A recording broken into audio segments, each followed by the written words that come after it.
Ela era apenas uma empregada de mesa a tentar sobreviver a mais um turno tardio, quando o medo a fez sussurrar para um motociclista silencioso no balcão. O que ela não sabia é que ele era um ex-militar que jamais abandonava alguém. E o grupo de motociclistas que ele chamou naquela noite estavam prestes a tornar-se a família que ela nunca soube que precisava. A chuva batia nas janelas do snack bar da Rosa como 1000 punhos raivosos. Era o tipo de noite que fazia as pessoas sensatas ficarem em casa. Mas Sofia Mendes nunca teve esse luxo. Ela precisava daquele emprego, precisava das gorjetas, precisava de sobreviver. O relógio na parede marcava 23h47. Faltavam 13 minutos para fechar. Sofia limpou o balcão pela terceira vez, as mãos a tremer ligeiramente.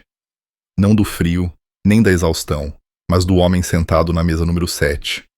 Ele aparecia há 3 semanas, sempre sozinho, sempre com o mesmo boné desbotado, puxado para baixo, sobre os olhos.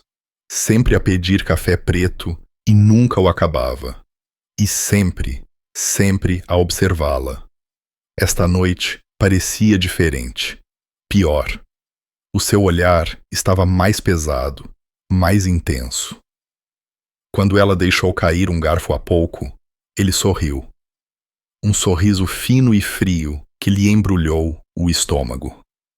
O único outro cliente era um motociclista sentado ao balcão. Tinha chegado há 20 minutos numa mota que soava como um trovão, encharcado pela tempestade. Alto, ombros largos, talvez na casa dos 40 anos. O seu casaco de cabedal estava gasto, mas bem cuidado, e um anel de prata captou a luz fluorescente quando ele levantou a chávena de café.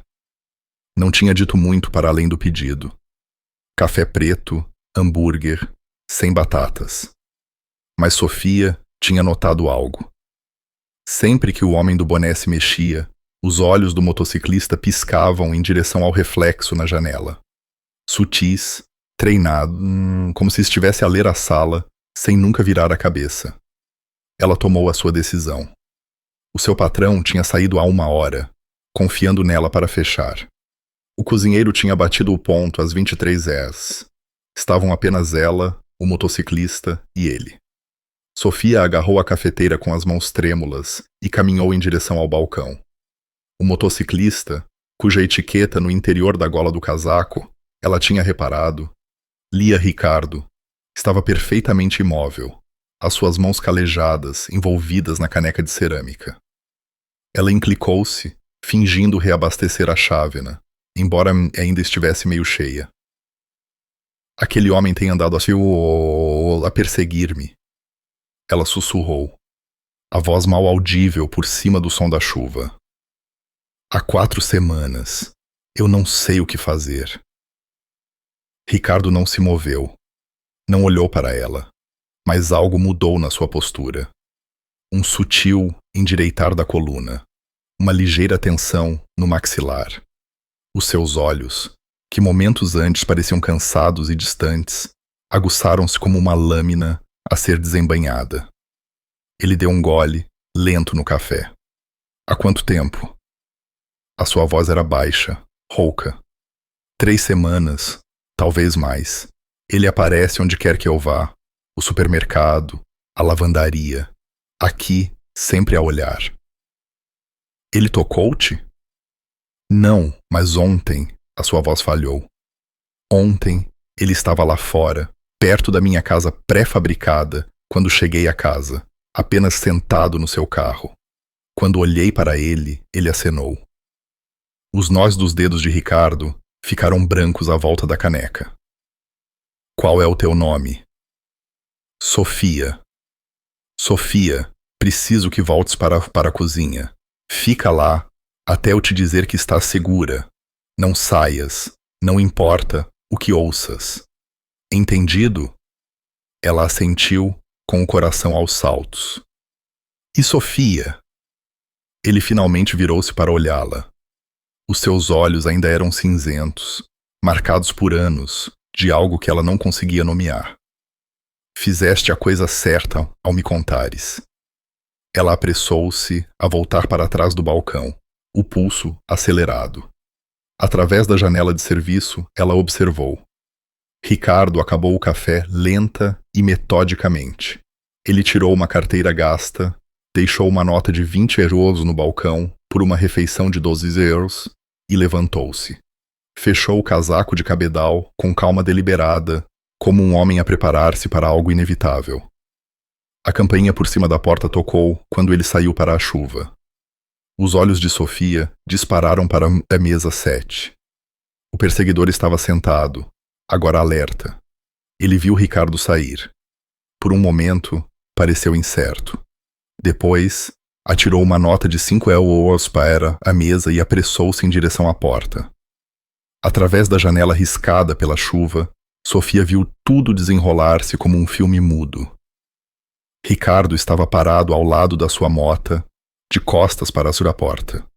O perseguidor saiu, puxando-se o capuz contra a chuva, caminhando rapidamente em direção a um velho sedã cinzento estacionado no extremo do parque de estacionamento.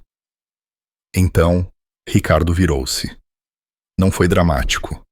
Não houve confronto. Ele simplesmente entrou no caminho do perseguidor e ficou ali, imóvel como uma montanha. A chuva escorria pelo seu rosto. Ele não disse uma palavra. O perseguidor parou. Mesmo lá dentro, Sofia podia ver a sua linguagem corporal mudar, o medo a substituir a confiança. Ele tentou contornar Ricardo. O motociclista moveu-se com ele, bloqueando seu caminho novamente. Houve troca de palavras. Sofia não as conseguia ouvir, mas viu a boca do perseguidor a mover-se rapidamente, gesticulando. Ricardo apenas ficou ali, silencioso, com os braços cruzados. A mensagem era clara. Eu vejo-te. Sei o que és, e não tenho medo de ti. Os ombros do perseguidor descaíram. Ele recuou em direção ao carro, a atrapalhar-se com as chaves. Ricardo observou-o o tempo todo, sem se mover um centímetro até que os farolins traseiros do sedã cinzento desapareceram na escuridão encharcada pela chuva. Então, Ricardo montou na sua mota. O motor rugiu e ele afastou-se na mesma direção. Sofia pressionou a mão contra a janela, a sua respiração a embaciar o vidro. Ela sentiu algo que não sentia há semanas, um vislumbre de esperança. Talvez tivesse acabado, talvez o perseguidor finalmente a deixasse em paz. Mas no fundo do seu estômago, uma voz sussurrava a verdade que ela não queria enfrentar. Homens assim não desistem. Ela trancou as portas do snack bar à meia-noite, as mãos ainda a tremer enquanto se atrapalhava com as chaves. O parque de estacionamento estava vazio agora, apenas o seu velho Honda e poças a refletir o letreiro de neon do snack bar da Rosa.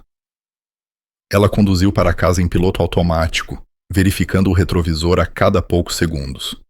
Nenhum sedã cinzento, nenhum faróis a persegui-la, apenas chuva e escuridão. A sua casa pré-fabricada ficava no final da Rua do Sobreiro, uma casa pequena e decadente, com uma luz da varanda avariada que ela andava a tentar consertar. Ela estacionou, agarrou a mala e correu pela chuva até a porta. Ao deslizar a chave na fechadura, algo a fez virar-se. Do outro lado da rua, mal visível nas sombras, entre dois postes de luz, estava uma mota. O seu motor estava desligado. O motociclista estava apenas sentado ali, uma silhueta escura na chuva, a observar, a proteger. A mão de Sofia foi ao seu peito. Ela levantou-a ligeiramente, um pequeno gesto de gratidão. A figura assentiu uma vez. Ela entrou, trancou todas as fechaduras e, pela primeira vez em semanas, dormiu sem pesadelos. Ela não sabia que, do outro lado da rua, Ricardo ficou na sua mota até o nascer do sol, os seus olhos nunca abandonando a porta dela. E ela não sabia que, a 15 quilômetros de distância, o perseguidor estava sentado no seu carro à porta de uma quinta em ruínas. A olhar para uma parede coberta com as fotografias dela, os seus punhos cerrados. Isto não tinha acabado. Apenas tinha começado. O telemóvel de Ricardo vibrou às 6h47 da manhã. Ele estava acordado há horas, estacionado a 3 quarteirões da casa de Sofia, num café que estava aberto 24 horas, a beber a sua 4ª chávena de café. O seu corpo estava habituado à noite sem dormir. Os anos nas missões militares tinham-no treinado para isso. Mas a sua mente não descansava. Não enquanto ele não soubesse que ela estava segura. A mensagem de texto era de um velho amigo. "Estás bem, irmão?" Ele ignorou. Agora, nada mais importava. Às 7h15, o Honda de Sofia saiu da Rua do Sobreiro. Ricardo esperou 30 segundos e depois seguiu a uma distância. Ela conduziu até o snack bar da Rosa, para o turno da manhã. Ele viu-a entrar, viu as luzes acenderem-se, viu-a atar o avental através da janela. Normal. Seguro. Mas Ricardo sabia que não devia confiar no normal. Ele tinha visto o olhar daquele perseguidor na noite anterior. O tipo de obsessão que não quebrava com um único aviso. Era o mesmo olhar que tinha visto em combatentes inimigos que preferiam morrer a render-se. Perigoso. Desequilibrado. Ricardo precisava de o encontrar. Ele passou a manhã a fazer perguntas no posto de combustível onde tinha encurralado o perseguidor. O empregado lembrava-se do sedã cinzento. Aparecia a cada poucos dias. Sempre pagava em dinheiro. Nunca falava muito, sem nome, sem rastro de cartão de crédito, mas as pessoas cometiam erros quando estavam obcecadas. Tornavam-se descuidadas. Às 14h30, Ricardo avistou o sedã estacionado atrás de uma lavandaria a 6 quarteirões do snack bar. Vazio. Ele esperou. O motor em ralenti, a chuva ainda a chuviscar das nuvens cinzentas que não tinham levantado desde a noite anterior. 20 minutos depois, o perseguidor emergiu a carregar um saco de lixo preto, mas foi o que Ricardo viu através da janela da lavandaria que lhe gelou o sangue. Dentro do saco não estavam roupas. Eram fotografias, dezenas delas a esvoaçar enquanto o perseguidor caminhava. Fotografias de Sofia. O maxilar de Ricardo cerrou-se. Isto era pior do que ele pensava. Ele seguiu o sedã para fora da cidade, mantendo 3 carros de distância na autoestrada. O perseguidor conduzia como alguém que não queria ser notado. Exatamente ao limite de velocidade, piscas corretos, mudanças de faixa cuidadosas, mas a sua cabeça continuava a mexer-se em direção ao retrovisor. Paranoico. Bom, o medo era útil. Conduziram durante 40 minutos para o campo, onde as casas se tornaram escassas e as estradas se transformaram em cascalho. Finalmente, o sedã virou numa longa entrada de garagem, mal visível através de árvores crescidas. Uma antiga quinta erguia-se no fim, com a tinta a descascar, e os postigos a pendurar tortos. Ricardo estacionou a mota a 1/4 de quilômetro atrás e aproximou-se a pé pela floresta. A chuva tinha parado, mas o chão era lama e folhas molhadas. Ele moveu-se em silêncio, outra habilidade que os militares lhe tinham incutido. Através de uma janela suja, ele viu o perseguidor lá dentro. O homem tinha mudado para roupas secas e estava a pregar algo numa parede. O estômago de Ricardo revirou. Era um santuário. Fotografias de Sofia cobriam uma parede inteira. A caminhar para o carro, a servir café, sentada nos degraus da sua casa. Algumas tinham sido tiradas há semanas. Outras pareciam recentes. Havia mapas com os seus percursos marcados a caneta vermelha. O seu horário de trabalho escrito num quadro, um calendário com datas circuladas, e no canto, um saco de lona estava aberto. Lá dentro, cora, fita adesiva, uma faca. As mãos de Ricardo enrolaram-se em punhos. Isto não era apenas perseguição. Isto era planeamento. O homem estava a construir algo terrível. Ele tinha visto o suficiente. Ricardo arrombou a porta com um pontapé. Ela estilhaçou os gonzos, caindo para dentro. O perseguidor girou, os olhos arregalados de choque e terror. O quê? Quem és tu, Diego? Ricardo não respondeu. Ele atravessou a sala em 3 passadas e atirou o perseguidor contra a parede, o seu antebraço pressionado contra essa garganta do homem. Fotos esvoaçaram para o chão à volta deles. Eu avisei-te, Ricardo disse calmamente. Eu disse-te para ficares longe. O rosto do perseguidor ficou vermelho, depois roxo. As suas mãos arranhavam o braço de Ricardo inutilmente. Ela é minha.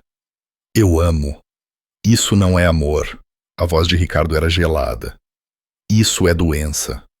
Ele aliviou a pressão apenas o suficiente para o homem arfar. É isto que vai acontecer. Vais fazer as tuas malas e sair desta cidade esta noite, e nunca mais vais voltar.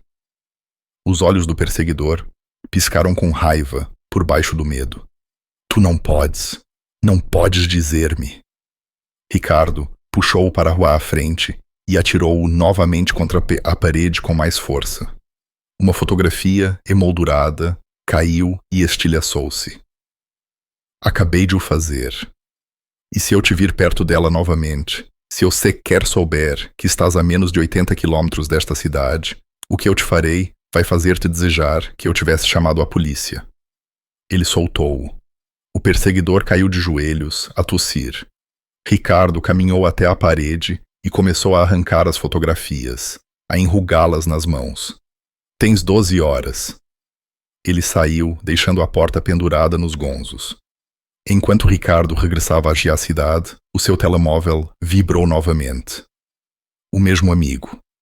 Ricardo, seja o que for que estejas a fazer, não o faças sozinho. Nós estamos aqui. Ricardo olhou para a mensagem. Ele estava a tentar lidar com isto em silêncio, manter o seu grupo fora disto. Todos tinham seguido em frente, construído vidas. Ele não queria arrastá-los de volta para a escuridão. Mas ao olhar para aquelas fotografias, para aquele saco de lona, para aquele plano, ele percebeu algo. Isto era maior do que um aviso, maior do que afugentar um tarado qualquer. Isto exigia o tipo de justiça que a lei não conseguia fornecer com rapidez suficiente. Ele respondeu: preciso de vocês, de todos vocês. Eu explico quando chegarem. A resposta veio em segundos. Já a caminho, irmão. Ricardo parou na berma da autoestrada e olhou para trás, em direção à quinta, a desaparecer na distância. 12 horas. Ele tinha dado ao perseguidor 12 horas para sair, mas no fundo ele sabia a verdade.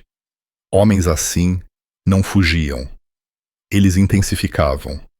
Os filhos de ferro entraram na cidade ao amanhecer como uma tempestade que ninguém viu chegar.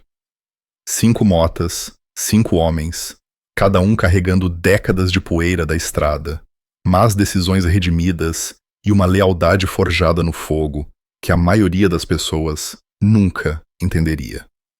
Eles pararam no parque de cascalho da oficina do João, uma garagem na periferia da cidade, propriedade do amigo mais antigo de Ricardo, um homem que não fazia perguntas e mantinha a boca fechada. O tipo de lugar onde se podia trabalhar nas motas, beber café em copos de esferovite e ninguém os incomodaria. Ricardo já lá estava, encostado à sua mota, com os braços cruzados. Parecia cansado, mas alerta. Quando os viu chegar, algo nos seus ombros relaxou apenas ligeiramente. A mota da frente parou com um ruído. Um homem enorme com uma barba grisalha que lhe chegava ao peito descaiu a perna. Urso. 1,95 m, 136 quilos de músculo, um pouco brando nas extremidades, mas ainda capaz de partir um homem ao meio. Ele esteve com Ricardo em missões no estrangeiro. Sangraram juntos. Estás com péssimo aspecto, Ricardo, disse o urso, puxando-o para um abraço esmagador. Sinto-me pior. Os outros desmontaram. Tanque, careca, tatuado, construído como o seu homônimo. Chave, magro, nervoso, conseguia consertar qualquer máquina já feita. Padre, de cabelo prateado e silencioso, recebeu o seu nome porque ouvia mais do que falava. E Corvo, o mais novo, com 42 anos, olhos afiados, que não perdiam nada. Reuniram-se num círculo, com o vapor a subir das suas chávenas de café no frio da manhã. Vais dizer-nos por que é que largamos tudo e viemos a Mota durante 12 horas? Perguntou o urso. Ricardo contou-lhes tudo. O sussurro de Sofia no snack bar. A obsessão do perseguidor, o santuário na quinta. O saco de lona com corda, fita e uma faca que contava uma história que ninguém queria ouvir. Eu dei-lhe 12 horas para sair da cidade. Ricardo terminou. Isso foi às 18 horas. E? Perguntou o Corvo. O carro dele ainda está estacionado atrás do cinema. Ele ainda está aqui. O círculo ficou em silêncio. Não o tipo de silêncio desconfortável. O tipo perigoso. Tanque estalou os nós dos dedos. Então, vamos ter uma conversinha com este gajo. Mais do que uma conversa, Ricardo disse. Eu preciso de saber que ela está segura. Realmente ser segura. A polícia não vai fazer nada até que ele realmente faça algo. E por essa altura, é tarde demais. Padre terminou calmamente. Todos nós já vimos como esta história acaba. Urso estudou o rosto de Ricardo. Eles conheciam-se há 23 anos. Passaram por 2 guerras, 3 divórcios entre eles e mais noites, mais do que qualquer um podia contar. Ele sabia quando Ricardo estava a esconder algo.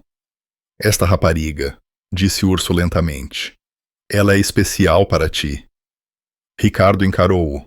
Ela pediu ajuda. Isso é o suficiente. Não foi isso que eu perguntei. Uma pausa. Eu não a conheço. Encontrei-a uma vez, mas quando ela olhou para mim... Ricardo abanou a cabeça.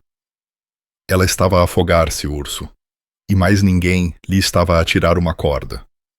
Urso assentiu lentamente. Essa era a característica de Ricardo. Ele sempre foi aquele que não conseguia passar por alguém em apuros. Isso deu-lhe medalhas no serviço. Quase o matou mais do que uma vez. Muito bem, disse Urso. De que precisas? Proteção, vigilância. Preciso de olhos nela a todo momento, até descobrirmos o próximo passo deste gajo. E quando ele o der, porque vai dar, preciso que estejamos prontos. Prontos para quê, exatamente? Perguntou Chave, embora o seu tom dissesse que ele já sabia. Para acabar com isto permanentemente, não o matar, acrescentou Ricardo rapidamente, vendo a expressão de Tanque. Mas garantir que ele nunca mais volte. Garantir que ele perceba que tocar nela significa passar por todos nós. Corvo tirou um caderno. Ele sempre foi o planeador. Onde é que ela trabalha? Onde é que ela vive? Qual é o horário dela? Ricardo expôs tudo. Snack bar da Rosa, turnos da manhã e da noite. A casa pré-fabricada na Rua do Sobreiro. As suas idas ao supermercado nas tardes de terça-feira. A sua rotina era simples, previsível. Exatamente o tipo de padrão que um predador podia explorar. Vamos rodar, decidiu Urso. 2 homens nela a todo momento. Misturar-se como clientes no snack bar. Manter a distância, mas ficar perto o suficiente. Ricardo, tu és demasiado óbvio.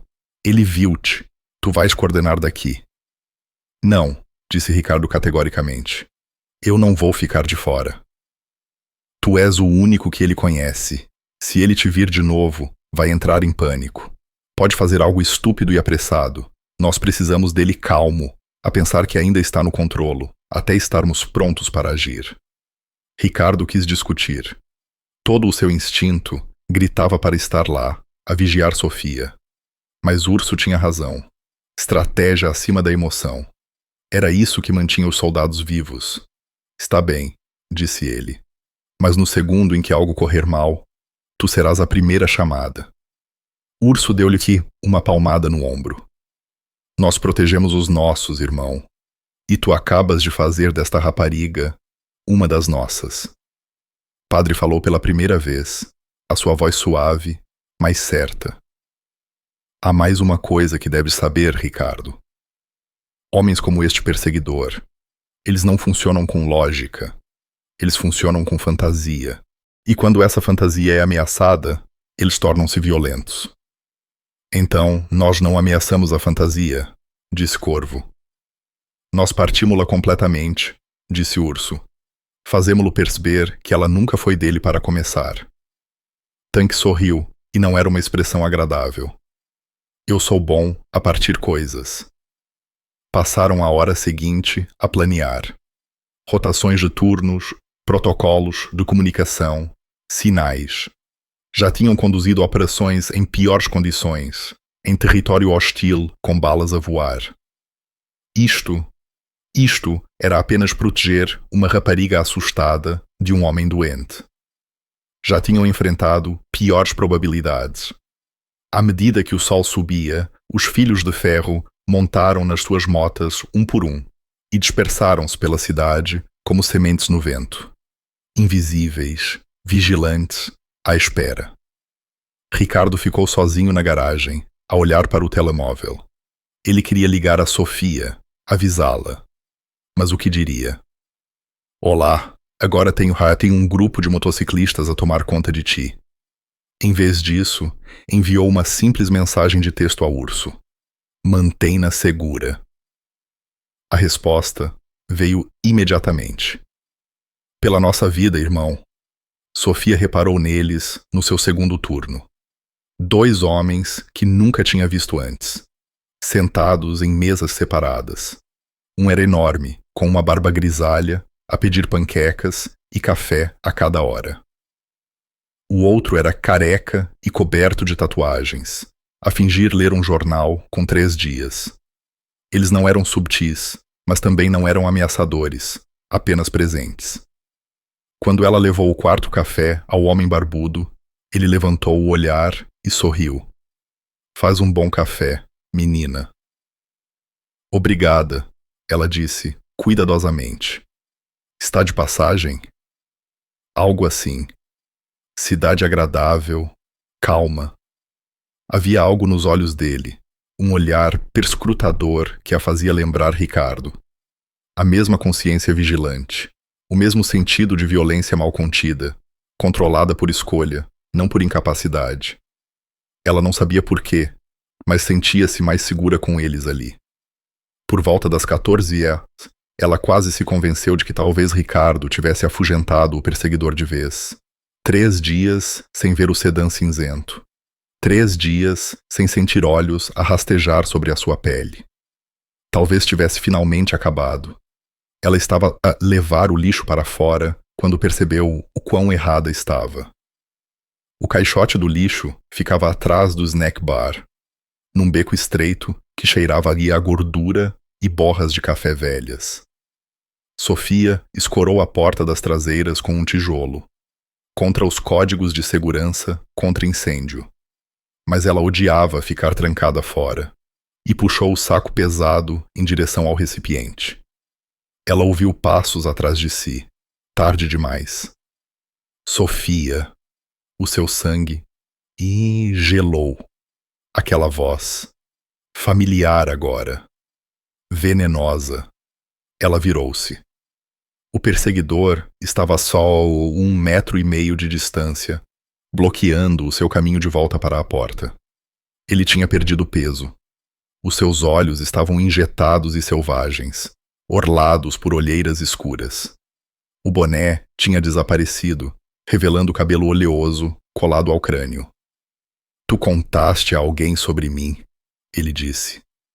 A sua voz tremia, não de medo, mas de raiva mal controlada. Tu trouxeste aqueles homens à minha casa. Eles partiram a minha porta, Destruíram as minhas coisas. Eu não sei do que... Não mintas para mim. O seu grito ecoou nas paredes de tijolo. Ele deu um passo em frente. Aquelas eram especiais. Aquelas fotos. Demorei meses a colecionar. Tu e aquele motociclista, vocês arruinaram tudo. A mão de Sofia apertou-se no saco do lixo, procurando por algo que pudesse usar como arma. Fica longe de mim. Eu amei-te. Ele continuou como se ela não tivesse falado. Eu tomei conta de ti, mantive-te segura. Eu fui paciente, tão paciente. E é assim que me pagas? Ele avançou e agarrou-lhe o braço. Os seus dedos cravaram-se como garras, puxando-a para ele. Sofia gritou e agitou o saco do lixo, mas era demasiado leve, ineficaz. Vais comigo, ele sibilou. Agora mesmo, vamos sair desta cidade e tu vais. Ele nunca terminou a frase. Uma sombra moveu-se por trás do caixote do lixo. Rápida, propositada. Tanque emergiu como um comboio de mercadorias. Agarrou o perseguidor pela gola e atirou-o de cara contra a parede de tijolo, com um som que fez o estômago de Sofia revoltar-se. O perseguidor desabou, atordoado. Sangue escorreu do seu nariz. Tanque não o largou. Ele puxou o homem para cima e imobilizou-o contra a parede com um antebraço maciço atravessado na sua garganta. Má ideia, amigo. Péssima ideia. Os olhos do perseguidor saltaram. Ele arranhou o braço de Tanque inutilmente. Sofia cambaleou para trás, o corpo todo a tremer. A porta das traseiras abriu-se. Urso correu para fora, seguido pelo gerente dela, Rui, que tinha ouvido o grito lá de dentro. Que raio se passa aqui? Gritou Rui. Este tipo acabou de agredir a tua empregada, disse Urso calmamente, tirando-se o telemóvel. É melhor ligares à polícia. Mas o perseguidor não tinha terminado. Mesmo imobilizado contra a parede, mesmo a sangrar, os seus olhos encontraram Sofia. Isto não acabou, ele ofegou. Tu não te podes esconder de mim. Tu pertences. Tanque aumentou a pressão. Cala-te. Em 10 minutos, 2 viaturas policiais chegaram. Os agentes recolheram declarações, fotografaram o braço dorido de Sofia e prenderam o perseguidor por agressão. Sofia contou-lhes tudo. As semanas de perseguição, a sensação de ser observada, o ataque da noite. Uma agente, uma mulher com ar cansado chamada Agente Martins, abanou a cabeça. Vamo-lo deter durante a noite, mas a não ser que obtenhas uma ordem de restrição, ele sairá amanhã à tarde. Amanhã? A voz de Sofia falhou. Ele atacou-me. Primeira infração, sem arma, sem ferimento grave. O juiz provavelmente dar-lhe a liberdade condicional e ordenará que se mantenha afastado de ti. Agente Martins parecia genuinamente arrependida. É o sistema, querida. Eu também não gosto. Depois de eles partirem, Urso e Tanque acompanharam Sofia de volta para dentro. Ela ainda estava a tremer. E a adrenalina zero fazer as suas mãos tremerem enquanto tentava servir café. Devias ir para casa, disse Rui, invulgarmente gentil. Tira o resto do dia.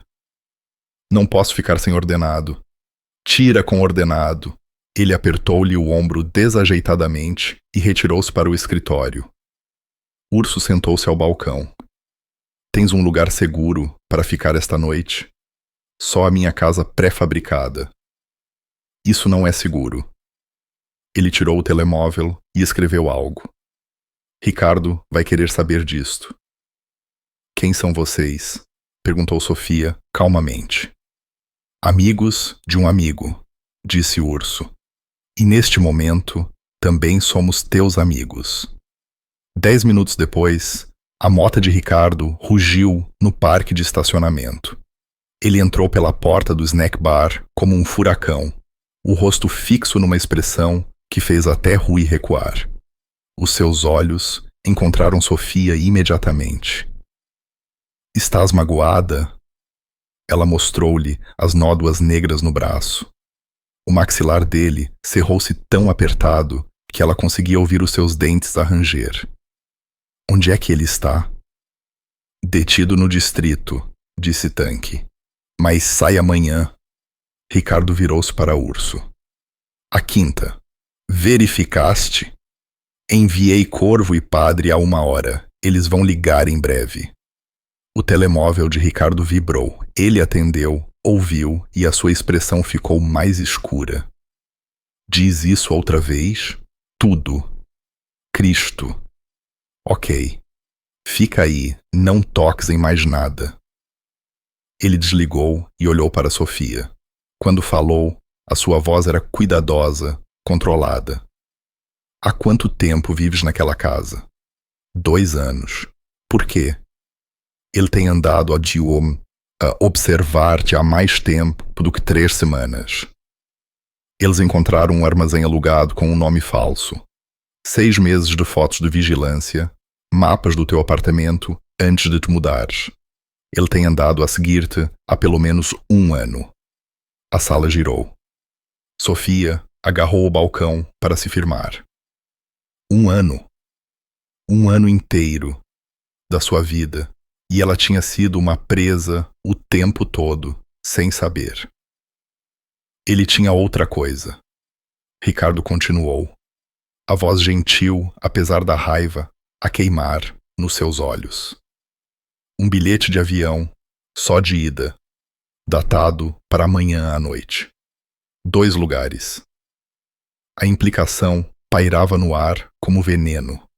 Ele estava a planear levá-la em breve.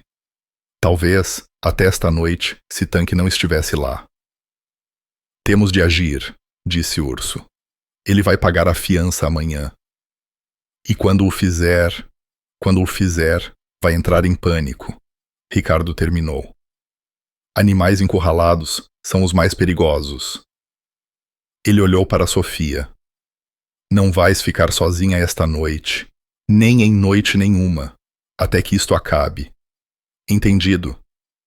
Ela assentiu, demasiado abalada para discutir. Lá fora, o trovão trovejava. Outra tempestade a aproximar-se. E em algum lugar, numa cela, um homem sentava-se a planear o seu próximo movimento. A sua obsessão, agora transformada em algo muito mais perigoso. Raiva. Ricardo estava na unidade de armazenamento às 3h da manhã, e cada célula do seu corpo gritava por violência. O espaço de 3 a 3 metros era um monumento à loucura. Cada parede coberta do chão ao teto, com fotografias, recortes de jornais, recibos, mapas. Uma linha temporal da vida de Sofia, montada por alguém que tinha feito dela o seu mundo inteiro. Corvo estava ao seu lado, com a lanterna na mão, a sua expressão sombria. Começou a segui-la em Vila Nova. São 2 vilas de distância. Seguiu-a até aqui quando ela se mudou. Como é que encontraram este lugar? Padre andou a investigar. Encontrou uma caixa postal registrada com o nome falso de Vitor Esteves, mas a assinatura do perseguidor no contrato de aluguer levou-nos aqui. Corvo apontou para uma seção da parede. "Isto é o que precisas de ver." O estômago de Ricardo revirou. Não era só Sofia. Havia 3 outras mulheres documentadas na parede esquerda. Nomes diferentes escritos por baixo das suas fotos. Ana Domingues, Liliana Castro, Renata Flor. Cada secção terminava com um recorte de jornal. Mulher local retira queixas, deixa a cidade. Mulher denuncia assédio, posteriormente retrata-se. Caso de pessoa desaparecida, encerrado. Partida voluntária. Ele já fez isto antes. disse Corvo calmamente. Pelo menos 3 vezes que podemos confirmar. Provavelmente mais. Ele escolhe mulheres que estão sozinhas, vulneráveis, empregadas de mesa, trabalhadoras de retalho, mulheres que não farão falta imediatamente. As mãos de Ricardo cerraram-se em punhos. A polícia sabe disto? Ligamos anonimamente e há 1 hora. Um inspetor chamado Nunes está supostamente a caminho. Corvo verificou o relógio. Mas aqui está o problema. A maior parte disto é circunstancial. Fotos não são ilegais. Seguir alguém em locais públicos não é ilegal até que obtenham uma ordem de restrição. A acusação de agressão de hoje pode pegar, mas ele sairá ao meio-dia. Ricardo terminou amargamente. O sistema está avariado. O sistema é lento, Corvo corrigiu. Há uma diferença. Acabará por o apanhar. A questão é se temos esse tempo. Eles passaram mais 1 hora a documentar tudo com os telemóveis antes da chegada da polícia. O inspetor Nunes era um homem envelhecido, na casa dos 50 anos, que parecia ter visto demais e dormido muito pouco. Ele caminhou pela unidade de armazenamento, a sua expressão a ficar mais sombria a cada passo. Jesus Cristo, ele murmurou. Há quanto tempo é que isto dura? Pelo menos 1 ano com a vítima atual, disse Ricardo. Mais tempo com as outras.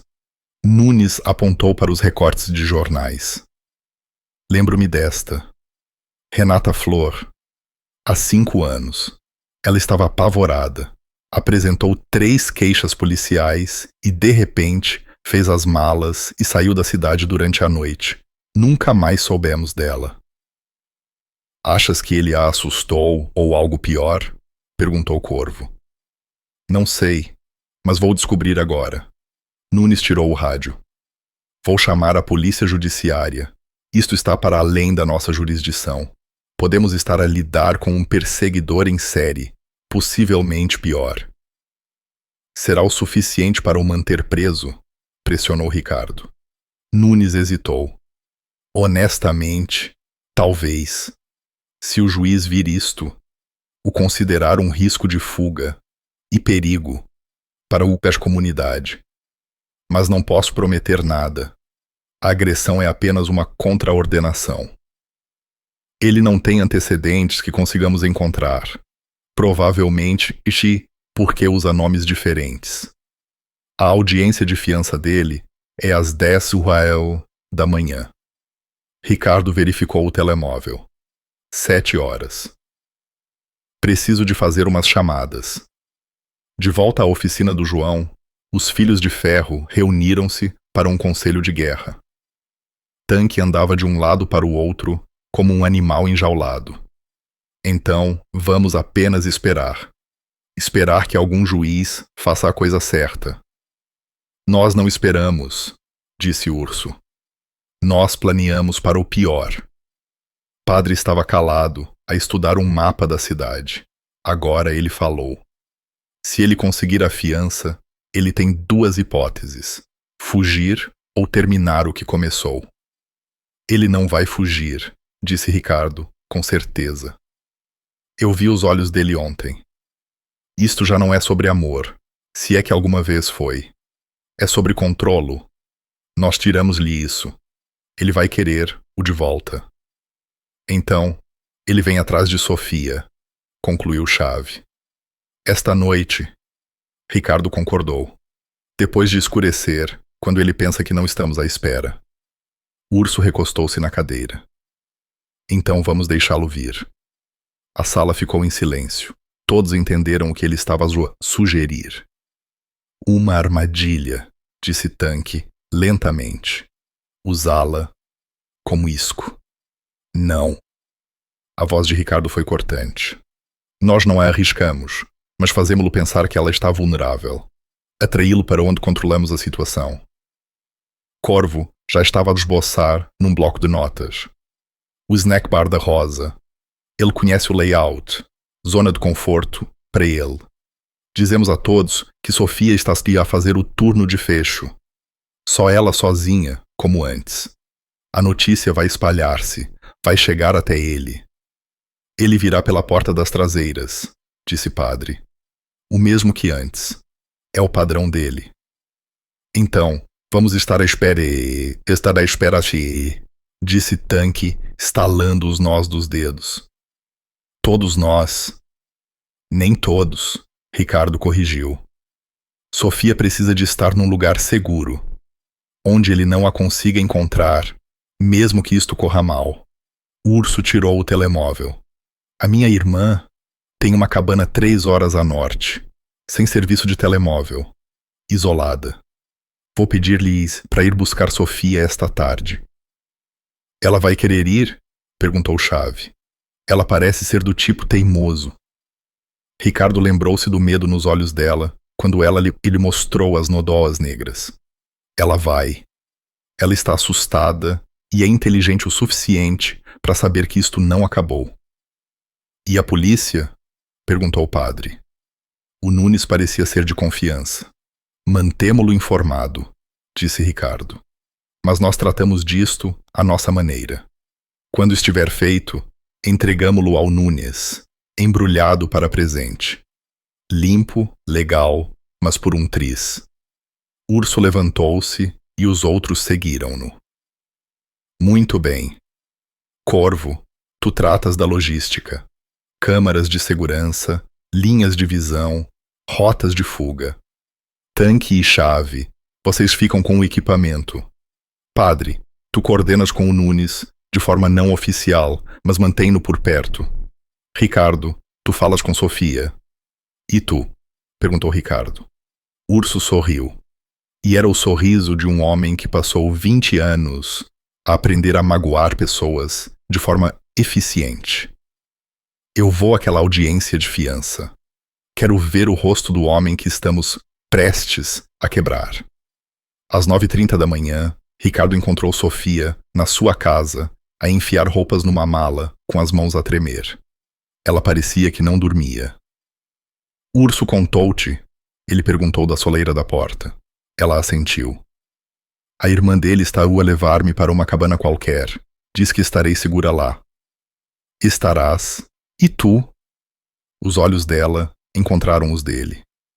O que é que tu vais fazer? Ricardo escolheu as palavras cuidadosamente. Nós vamos garantir que ele nunca mais te incomoda. Como? É melhor não saberes os detalhes. Ela fechou a mala e virou-se para encará-lo completamente. É isto que fazes? Andas por aí a salvar pessoas? Não, ele admitiu. Principalmente eu apenas ando. Tento fugir de velhos fantasmas. Mas tu... Ele interrompeu. Eu o quê? Tu lembraste-me que algumas coisas valem a pena parar. Antes que ela pudesse responder, o telemóvel dele vibrou. Mensagem de texto de Urso. Conseguiu fiança. O juiz fixou-a em 5.000 euros. Ele saiu. A expressão de Ricardo endureceu. Hora de ir. Agora. Enquanto caminhavam para a rua e a sua mota, Sofia agarrou o braço dele. Ricardo, obrigada por tudo. Ele encarou-a. Agradece-me quando acabar. Ele viu-a afastar-se com a irmã de Urso, depois virou-se para o seu grupo, reunido no parque de estacionamento. Ele está livre, anunciou Ricardo. Nós agimos, esta noite.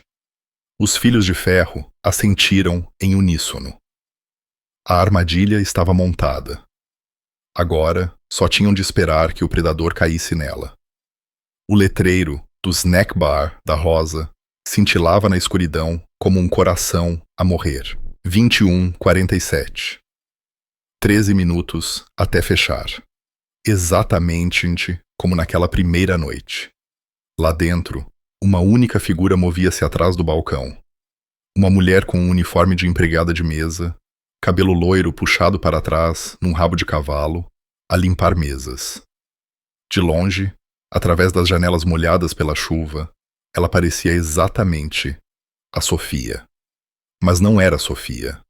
Era Padre, a usar uma peruca e um dos uniformes sobressalentes de Sofia. Com 1,83 m de altura, ele era demasiado grande, mas na luz tênue e de fora, a silhueta era suficientemente parecida.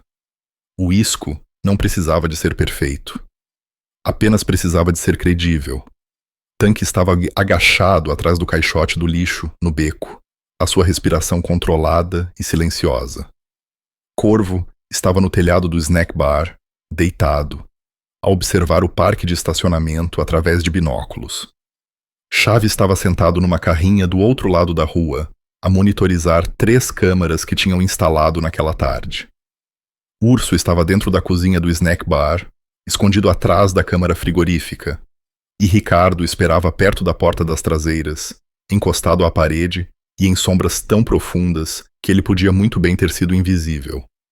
Eles estavam posicionados há 2 horas, à espera, a observar. O tipo de paciência que vinha do treino militar e do conhecimento de que os erros apressados matavam pessoas. O auricular de Ricardo estalou. A voz de Corvo era apenas um sussurro. Sedã cinzento acabou de virar para a rua principal, a mover-se devagar. Faróis desligados. Visual confirmado, acrescentou Chave. É ele. A estacionar a 3 quarteirões a leste. O pulso de Ricardo não acelerou. Diminuiu. Comando de combate. Tudo se resumiu a este momento, a esta missão. Todos, mantenham a posição.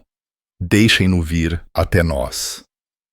Através do auricular, ele ouviu o comentário constante de Corvo. Ele saiu do veículo, a verificar os arredores, a caminhar nesta direção, a usar roupas escuras, capuz levantado, mãos nos bolsos. Arma, disse Urso. Não consigo dizer ainda. Assumamos que sim. 5 minutos se passaram. Depois, 10. O perseguidor estava a ser cauteloso, a circular o quarteirão, a observar o snack bar de diferentes ângulos. Inteligente, paranoico, perigoso. Ele está a mover-se para o beco, sussurrou Tanque. Tenho olhos nele. Ricardo ficou tenso. Era isto. Através da estreita abertura na porta das traseiras, ele conseguia ver o beco. O perseguidor aproximou-se lentamente, a olhar por cima do ombro a cada poucos passos. A sua mão direita estava enfiada no bolso do casaco, a agarrar algo. Ele chegou à porta das traseiras, tentou a maçaneta. Abriu. Tinham-na deixado destrancada de propósito. O perseguidor escorregou para dentro. Ricardo contou até 5 e depois seguiu, silencioso como fumo. Lá dentro, o perseguidor rastejou pelo corredor escuro que levava da entrada das traseiras para a área principal de refeições. As luzes fluorescentes estavam desligadas, mas a luz da cozinha derramava iluminação apenas o suficiente para ver. Sofia, chamou o perseguidor suavemente. Eu sei que estás aqui. Eu vi-te através da janela. Padre, ainda a fazer o seu papel, apareceu atrás do balcão. As suas costas estavam viradas, os ombros curvados para parecer mais pequeno. A voz do perseguidor ficou mais dura. Nós precisamos de falar sobre o que tu fizeste, sobre o que acontece a seguir. Ele tirou a mão do bolso. Os olhos de Ricardo captaram o brilho do metal. Uma faca, lâmina de 15 centímetros, segura embaixo e pronta. Eu não queria que fosse assim, o perseguidor continuou a aproximar-se. Mas tu forçaste a minha mão. Tu e aquele motociclista. Vocês arruinaram tudo. Então, Padre virou-se. O perseguidor congelou, os seus olhos arregalando-se em confusão e depois horror ao perceber que estava a olhar para um homem de peruca, não para Sofia. Rapariga errada, disse Padre calmamente. As luzes acenderam-se. Urso saiu da cozinha. Tanque bloqueou a porta das traseiras. Corvo desceu do painel do teto, atrás do qual estava escondido. Chave entrou pela frente, e Ricardo caminhou para o centro de tudo, diretamente entre o perseguidor e qualquer rota de fuga possível. Eles formaram um círculo à volta dele. 6 homens treinados, sem armas. Não precisavam delas, apenas de presença. Apenas da promessa do que aconteceria se ele fizesse o movimento errado. O perseguidor girou em círculos de pânico, a faca a tremer na sua mão. Fica afastado. Eu vou cortar-vos. Não vais fazer nada, disse Ricardo calmamente. A calma na sua voz era mais aterradora do que qualquer grito. Largas a faca! Não, isto não é. Onde é que ela está? Onde é que ela está? Segura, disse Ricardo. Onde nunca a vais encontrar.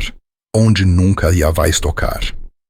O rosto do perseguidor contorceu-se com raiva. Ela é minha. Eu passei um ano a olhá-la, a protegê-la, a amá-la. Tu não podes simplesmente... Isso não era amor, o urso interrompeu. Isso era obsessão, doença. Tu não entendes. A voz do perseguidor falhou. Eu fui paciente. Eu esperei. Eu fiz tudo certo. Tu fizeste tudo errado, disse Ricardo. Desde o início. O perseguidor avançou, não em direção a Ricardo, mas em direção à porta da frente, uma tentativa desesperada de escapar. Tanque apanhou-o pela gola e puxou-o para trás. A faca caiu no chão com um barulho. Chave afastou-a com um pontapé. Eles lutaram com ele para o sentar numa cadeira. Ele debateu-se como um animal selvagem, gritando obscenidades e o nome de Sofia repetidamente, até que Padre pôs uma mão sobre a sua boca. Basta, disse Ricardo. Daí algo na sua voz cortou o caos. O perseguidor ficou imóvel, os olhos arregalados e a esvoaçar. Ricardo agachou-se ao nível dos olhos. É isto que vai acontecer. Vamos ter uma conversa a sério, e tu vais ouvir, porque a tua vida, o que resta dela, depende do que decidires nos próximos 5 minutos. Ele acenou para Padre, que removeu a mão.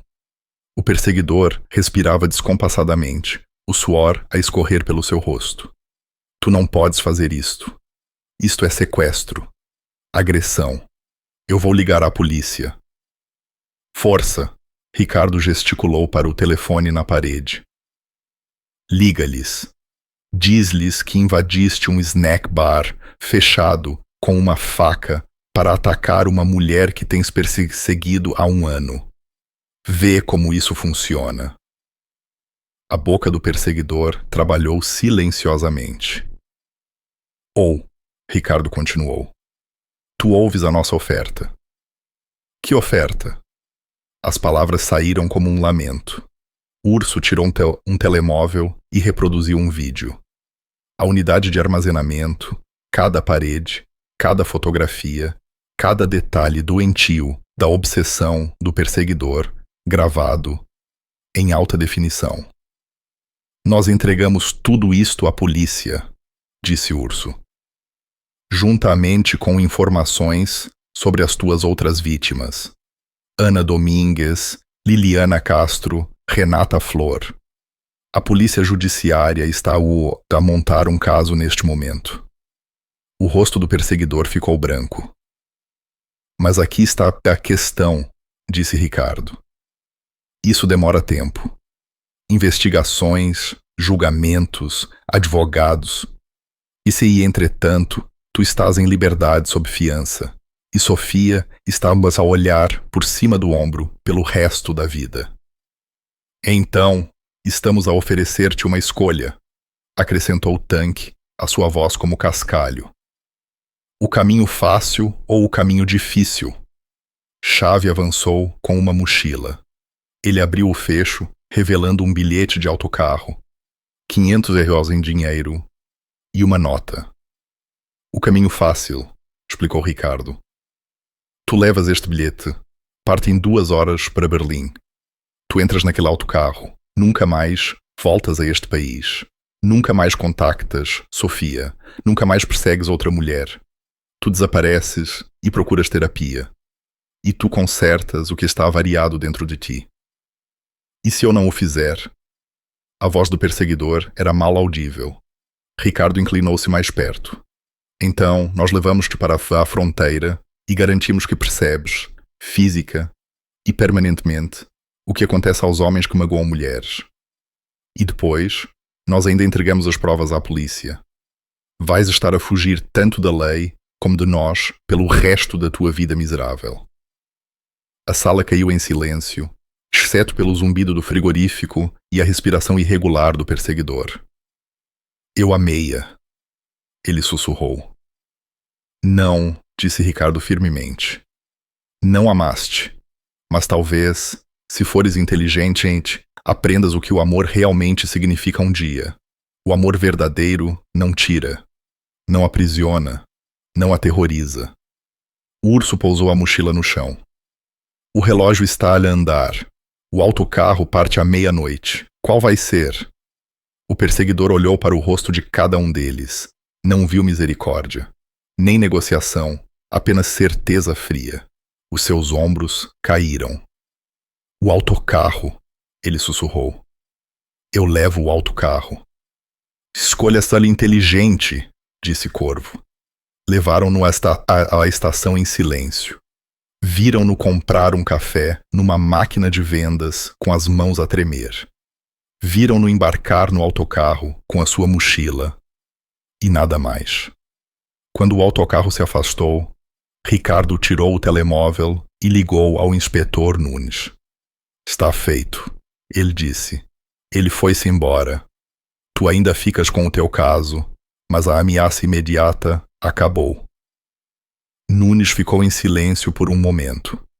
Eu devia prender-vos a todos. Mas não vou.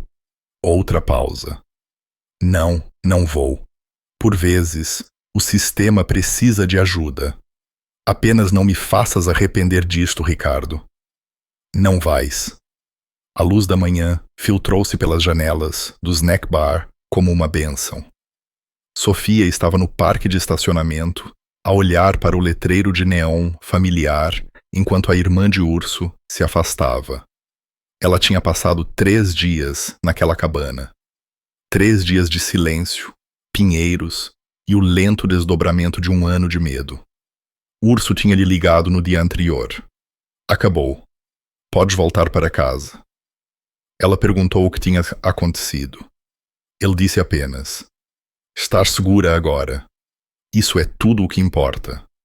O snack bar parecia exatamente o mesmo. O mesmo pavimento rachado. O mesmo cheiro a gordura a sair das condutas da cozinha. O mesmo letreiro pintado à mão a pedir ajuda que estava na janela desde antes de ela começar a trabalhar ali. Mas tudo parecia diferente. Sofia empurrou a porta da frente. Rui levantou os olhos do registro, o seu rosto envelhecido a abrir-se num raro sorriso. Aí está ela. Estava a começar a pensar que tinhas desistido. Nem pensar, disse Sofia, atando o avental. Eu preciso demasiado do dinheiro. Sobre isso, Rui tirou um envelope debaixo do registro. Uns rapazes vieram cá, deixaram isto para ti. Disseram que eram salários em atraso, ou algo assim. Eu não sei. Eles estavam estranhos com isso. Sofia abriu o envelope. Lá dentro estavam 800 em dinheiro e uma nota com caligrafia em bloco. Pelos turnos que perdeste, tu mereceste. A sua garganta apertou-se. Quando é que eles saíram? Esta manhã, cedo, antes do nascer do sol. Rui estudou o rosto dela. Estiveste em apuros, miúda. Estive, disse Sofia, suavemente. Tempo passado. Ela trabalhou o seu turno num torpor. Os clientes habituais vieram e foram. O Sr. Pedro, com as palavras cruzadas, a equipa de construção que sempre deixava moedas como gorjeta. A D.A. Antônia, que pedia a mesma salada grega todas as terças-feiras. Normal. Bela e aborrecidamente normal. Mas sempre que a campainha da porta tocava, o seu coração saltava. Uma parte dela continuava à espera de ver o perseguidor entrar, aquele sorriso terrível a espalhar-se pelo seu rosto. A parte racional do seu cérebro sabia que ele se tinha ido embora. A parte traumatizada ainda não estava convencida. Às 14h, durante a calma da tarde, ela saiu para apanhar ar. Foi quando viu. O sedã cinzento do perseguidor estava estacionado no limite do parque de estacionamento, a porta do condutor pendurada, aberta. Vazio. Abandonado. A respiração de Sofia falhou. Ela recuou em direção à porta do snack bar, a mão a atrapalhar-se com o telemóvel. Uma viatura policial parou. O inspetor Nunes saiu, acenando para ela.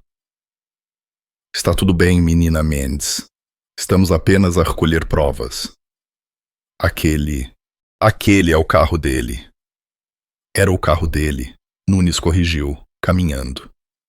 Quer adivinhar onde encontramos as chaves? Ela abanou a cabeça. Num cacifo da estação de autocarros, em Berlim, juntamente com uma confissão escrita de perseguição e assédio. Ele entregou-se à polícia de Berlim esta manhã. Pediu avaliação psiquiátrica e um acordo com a promotoria.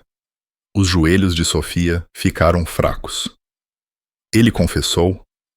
Parece que ele teve uma espécie de epifania. A expressão de Nunes era cuidadosamente neutra. Não sei o que mudou a cabeça dele. E, francamente, não vou fazer muitas perguntas, mas ele vai ficar preso por um tempo. E quando sair, haverá uma ordem de restrição e terapia obrigatória. Não o voltas a ver. Por quanto tempo? 18 meses, provavelmente. Talvez mais, se encontrarem provas que o conectem a esses outros casos. 18 meses. Não era prisão perpétua, mas era alguma coisa. Era espaço para respirar. Nunes inclinou o chapéu. Toma conta de ti agora. E menina Mendes, tu tens pessoas boas a zelar por ti. Não te esqueças disso. Ela viu-o afastar-se, a rebocar o sedã cinzento atrás da sua viatura. Pessoas boas. Sofia voltou para dentro e terminou o seu turno. Às 18h, quando a sua multidão do jantar começou a entrar, ela ouviu-o. Um som que ela reconheceria em qualquer lugar. Agora. O rugido profundo de uma mota. Ela levantou os olhos através da janela. Viu Ricardo, sentado, na sua mota, no parque de estacionamento. Ele não estava a entrar, não estava a acenar, apenas sentado ali. O pôr do sol pintava tudo de dourado e laranja atrás dele. Os seus olhos encontraram-se através do vidro. Ele assentiu uma vez. Um simples gesto que dizia tudo. Estás bem. Acabou. Estás segura agora. Sofia pressionou a palma da mão contra a janela. Ele viu, e por apenas um momento, algo na sua expressão dura suavizou-se. Depois, ele ligou a mota e afastou-se, o som a desvanecer-se na distância como um trovão a rolar sobre colinas. Ela queria correr atrás dele, agradecer-lhe apropriadamente, perguntar onde ele tinha estado, para onde estava a ir, se algum dia o voltaria a ver. Mas talvez não fosse assim que as coisas funcionavam. Talvez homens como Ricardo não ficassem por agradecimentos e despedidas chorosas. Talvez eles apenas se movessem pelo mundo, consertando coisas que estavam avariadas, e depois desaparecessem de volta para o vento. Naquela noite, depois de fechar, Sofia conduziu para casa. A luz da varanda estava consertada, uma nova lâmpada LED a brilhar firme e forte. Ela não a tinha consertado. Lá dentro, encontrou a sua casa exatamente como a tinha deixado, exceto por uma coisa. A fechadura avariada na janela do seu quarto tinha sido substituída por uma nova em folha. Instalação profissional, sólida, segura. Na sua mesa da cozinha estava um pequeno cartão com um número de telefone e uma palavra: família. Sofia sentou-se e chorou. Não de medo desta vez, mas de alívio, de gratidão, do peso esmagador de perceber que afinal não estava sozinha. Ela tinha sido vista, protegida, valorizada. Os pesadelos ainda viriam por um tempo. O trauma não desaparecia da noite para o dia, mas eles desapareceriam. Perderiam o seu poder. Porque sempre que acordasse assustada, ela lembraria o som de motas e a sensação de estar rodeada por pessoas que tinham escolhido ficar entre ela e a escuridão. Ela lembraria que quando sussurrou por ajuda, alguém tinha ouvido. E isso fazia toda já a diferença. Na manhã seguinte, Sofia acordou com a luz do sol e o canto dos pássaros em vez de pavor. Ela fez café na sua pequena cozinha, vestiu-se para o seu turno e saiu. A rua estava calma, normal, sem sedã cinzento, sem olhos a observar. Apenas a manhã numa pequena cidade que de repente parecia menos solitária do que antes. Ao destrancar o carro, ela notou algo debaixo do limpa-para-brisas. Um guardanapo dobrado, do tipo de papel barato, do snack bar da Rosa. Ela abriu-o cuidadosamente. Lá dentro, escrito naquela mesma caligrafia, em bloco, estavam 5 palavras que a fizeram sorrir através de lágrimas frescas. Agora és da nossa família. Conduz em segurança. Sofia apertou o guardanapo contra o peito, olhando para cima e para baixo, na rua vazia, como se o escritor ainda pudesse estar lá. A observar uma última vez. Mas a estrada estava vazia. E de alguma forma, isso estava bem. Ela dobrou o guardanapo cuidadosamente e guardou-o na carteira, mesmo ao lado das suas gorjetas de ontem. Um lembrete, uma promessa, um escudo feito de palavras e o conhecimento de que Maoi, em algum lugar, ela tinha pessoas que viriam se alguma vez precisasse delas novamente. Sofia entrou no carro e conduziu para o trabalho e pela primeira vez em mais de um ano, não verificou o retrovisor a cada 30 segundos. Ela estava livre. Uma semana depois, a vida de Sofia tinha se estabelecido num ritmo que ela quase se tinha esquecido que existia. Pacífico. A palavra parecia estranha até mesmo ao pensar nela. Por tanto tempo, a paz tinha sido um luxo que ela não podia pagar. Algo que outras pessoas tinham enquanto ela vivia num estado constante de vigilância. Mas agora, a caminhar para o seu carro, depois do turno da manhã, ela percebeu que tinha parado de examinar o parque de estacionamento em busca de ameaças. Parou de segurar as chaves como uma arma entre os dedos. O trauma ainda estava lá. Ela acordava por vezes às 3h da manhã, o coração a palpitar, convencida de que ouvia passos lá fora, mas esses momentos estavam a tornar-se cada vez menos frequentes. O medo estava aqui a perder o controle. Rui tinha sido surpreendentemente decente sobre tudo. Ele até contratou um cozinheiro noturno para que Sofia nunca mais tivesse de fechar sozinha. Devia tê-lo feito há anos de qualquer maneira. Ele resmungou. Embora ela o apanhasse a observá-la com algo quase como preocupação atualmente. Os clientes habituais também notaram a mudança nela. A Dea Antônia tinha comentado que o sorriso de Sofia parecia diferente, mais leve, ela disse, como se alguém tivesse levantado um peso dos teus ombros.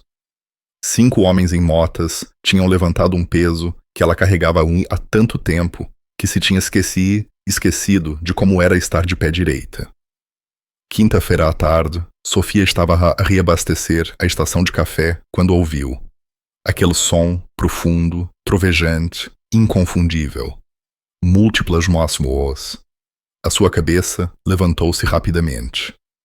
Pela janela, ela viu-os a rolar pela autoestrada. Uma formação de motos, 5 motociclistas em cabedal gasto, a moverem-se como um único organismo. Os filhos de ferro a dirigirem-se para algum lugar que só eles sabiam. A respiração dela falhou. Eles não estavam a parar, nem sequer a abrandar. Apenas de passagem, como os viajantes fazem quando não há nada a se lhe prendê-los a um lugar. Mas então, quando o comboio se aproximou do snack bar, o motociclista da frente, Urso, ela reconheceu a sua silhueta maciça, levantou uma mão num silencioso aceno. Os outros seguiram o exemplo, um gesto de reconhecimento, respeito, despedida. E na retaguarda da formação, a cavalgar ligeiramente à parte dos outros, estava Ricardo. Por um momento impossível, o tempo pareceu desacelerar. A cabeça dele virou-se, e mesmo através da distância, do vidro e do sol, do final da tarde, Sofia sentiu o peso do seu olhar. Ela levantou a mão, a palma pressionada contra a janela, o mesmo gesto que tinha feito antes. A mão de Ricardo levantou-se do guiador por apenas um segundo, apenas um pequeno aceno. E depois ele passou, o comboio a rolar como um comboio de mercadorias feito de cromo e trovão. Sofia ficou paralisada, a mão ainda contra o vidro, a observar até que eles desapareceram por cima da colina, e o som dos seus motores se desvaneceu em nada. "Amigos teus?" perguntou Rui, por trás do balcão. "Algo parecido", disse Sofia suavemente. Ela voltou ao trabalho, mas a sua mente estava noutro lugar, com aqueles motociclistas, com a pergunta que nunca conseguiria fazer. Para onde vão? O que acontece a seguir para homens que vivem na estrada? Quando o seu turno terminou, Sofia caminhou para o seu carro e encontrou algo no para-brisas. Não um multa, não um panfleto, mas um guardanapo dobrado. As suas mãos tremeram ligeiramente ao pegá-lo. Outra mensagem, mas desta vez a caligrafia era diferente, mais rude, menos praticada. A caligrafia de Ricardo. Ela desdobrou-o cuidadosamente. "Sofia, na altura em que leres isto, já nos teremos ido. É assim que funciona para nós. Não ficamos. Não conseguimos ficar. A estrada tem uma atração que homens como nós não conseguem ignorar. Mas eu preciso que saibas algo. O que fizemos não foi caridade, não foi piedade. Tu não precisavas de ser salva. Tu só precisavas de apoio. Há uma diferença. Tu és mais forte do que sabes. Tu sobreviveste a um ano de inferno, continuaste a trabalhar, continuaste a lutar, continuaste em frente. Isso exige mais coragem do que qualquer coisa que nós fizemos. Tu tens família agora. Não do tipo com que nasceste, do tipo que tu escolhes, do tipo que aparece quando precisas deles. Liga para aquele número. Qualquer um de nós virá. Não importa onde, não importa quando. Isso é o que família significa para nós. Conduz em segurança, Sofia. Tu mereces tudo de bom que está a caminho. R. No fundo, abaixo da sua inicial, estava um pequeno desenho. Rústico, mas reconhecível. Uma mota com asas. Sofia leu-o 3 vezes, lágrimas a escorrerem pelo seu rosto. Não lágrimas de tristeza. Algo mais, algo maior. Gratidão, alívio e o estranho e belo conhecimento de que ela tinha sido vista por alguém que entendia o que significava estar sozinha no mundo e que tinha decidido que ela não tinha de o estar mais. Ela dobrou o guardanapo cuidadosamente e juntou-o ao primeiro na sua carteira. 2 pedaços de papel que não pesavam nada, mas significavam tudo. Naquela noite, Sofia sentou-se nos degraus da sua casa, a ver o pôr do sol, com uma chávena de chá a aquecer-lhe as mãos. A rua estava calma. O cão de um vizinho ladrava na distância. Em algum lugar, um corta-relva zumbia. Sons normais. Sons seguros. Ela pensou em Ricardo e no seu grupo, a perguntar-se onde estariam agora. Alguma autoestrada noutro país, provavelmente. Alguma outra cidade onde alguém precisava de ajuda. Eles não podiam pedir. Ela esperava que eles a encontrassem, o que quer que estivessem à procura naquela estrada sem fim. Paz, talvez, redenção, propósito. Mas ela também esperava, egoisticamente, que talvez um dia eles passassem novamente, que ela ouvisse aquele trovão a rolar pela rua principal e olhasse para cima para os ver a chegar, que ela pudesse dizer obrigada, corretamente, cara a cara, com palavras em vez de lágrimas e guardanapos dobrados. Há uma semana ela estava a afogar-se, agora estava a respirar.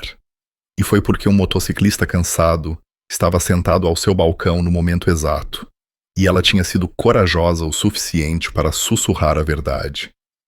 Sofia acabou o seu chá e entrou, trancando a porta atrás de si, embora agora parecesse menos uma barricada e mais apenas a fechar a casa para a noite.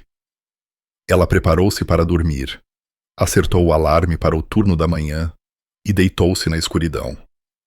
Pela primeira vez em mais de um ano, ela adormeceu rapidamente, pacificamente, sem verificar as fechaduras 3 vezes, ou deixar as luzes acesas, ou dormir com o telemóvel na mão. E nos seus sonhos, ela ouviu o som de motas na distância, não ameaçador, mas protetor, como anjos da guarda feitos de cabedal e aço, a cavalgar pelas autoestradas entre aqui e todo o lado, a vigiar pessoas que o mundo esqueceu. Os filhos de ferro. A sua família. Lá fora, a lua subiu sobre a pequena cidade. A autoestrada estendia-se vazia em ambas as direções, e em algum lugar, a quilômetros de distância, 6 motas rolavam pela escuridão em direção ao que viesse a seguir. Atrás deles, deixaram uma jovem a dormir profundamente. À sua frente, jazia a estrada infinita e a possibilidade infinita. E entre esses 2 pontos, o passado que tinham mudado e o futuro para o qual cavalgaria, estava o momento presente, perfeito e completo.